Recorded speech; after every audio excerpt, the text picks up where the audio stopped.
આજે આપણે Makar Sankranti special mix ડ્રાયફ્રૂટની ચીક્કી બનાવવાના છીએ।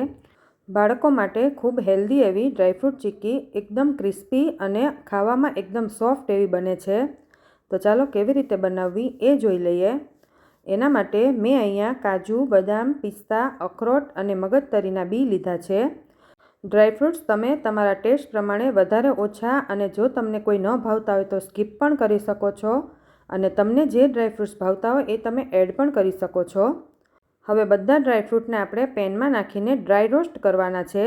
અહીંયા આપણે ઘી કે કંઈ પણ નાખ્યું નથી, બસ એમ જ ડ્રાય રોસ્ટ કરીને થોડા ઠંડા થાય પછી આપણે તેને અધકચરા વાટી લેવાના છે।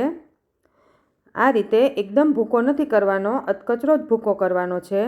હવે એ ભૂકો આપણે માપીએ તો 1 કપ થાય છે અને એ માપથી આપણે 1 કપ ગોળ લીધો છે। ગોળ તમે વધારે ઓછો એડ કરી શકો છો અને તમે ગોળની જગ્યાએ ખાંડ પણ લઈ શકો છો। હવે એ ગોળમાં આપણે તેમાં 1 ચમચી ઘી એડ કરી દેવાનું છે। ગોળને આપણે ઓગળવા દઈએ, ઓગળી જાય પછી 2 મિનિટ પછી આ રીતે તેને ચેક કરતું રહેવાનું। આ રીતે 2 થી 3 વાર ચેક કરવાનું। ગોળ આપણો સ્ટ્રેચ થાય છે એટલે એનો મતલબ હજી ગોળ આપણો થયો નથી। એ રીતે આપણે બીજી વાર પણ ચેક કરી લેવાનું અને ગેસની ફ્લેમ એકદમ સ્લો જ રાખવાની। જ્યાં સુધી ગોળ એકદમ ક્રિસ્પી ન થાય, તેનો અવાજ ન આવવા માંડે ત્યાં સુધી તેને શેકી લેવાનો છે। ગોળ આપણો થઈ ગયો છે તો તેમાં ચપટી બેકિંગ સોડા એડ કરી દેવાનો। બેકિંગ સોડા એડ કરવાથી ગોળનો કલર પણ એકદમ વ્હાઇટ થઈ જશે અને બેકિંગ સોડા એડ કરવાથી આપણી ચીક્કી એકદમ ક્રિસ્પી બને છે અને ખાવામાં સોફ્ટ બને છે। પછી આપણે જે ડ્રાયફ્રૂટનો ભૂકો કર્યો હતો એ એડ કરી દેવાનો। હવે ગેસની ફ્લેમ બંધ કરી દેવાની છે। હવે આ પ્રોસેસ આપણે જલ્દી કરવાની હોય છે એટલે આપણે પ્લેટફોર્મ પર ઘી લગાવીને આ રીતે તેને પતલી કરી દેવાની છે। પછી તેને આપણે વણી પણ લેવાની છે। વણીએ એટલે વધારે પતલી થઈ જશે અને 2 જ મિનિટમાં ગોળ આપણો સેટ થઈ જશે।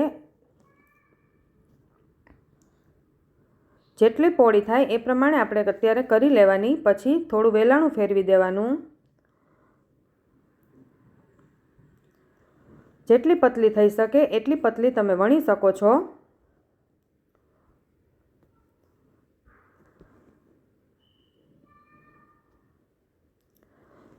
વણી લઈએ પછી આપણે અત્યારે જ તેમાં કાપા પાડી દેવાના છે।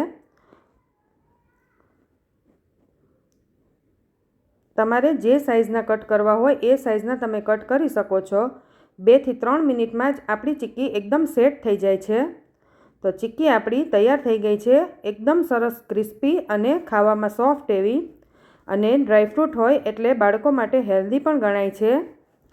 તો તમે પણ ઘરે જરૂરથી ટ્રાય કરજો અને જો તમને મારો વિડીયો ગમ્યો હોય તો લાઇક, શેર અને સબસ્ક્રાઈબ કરવાનું ન ભૂલતા।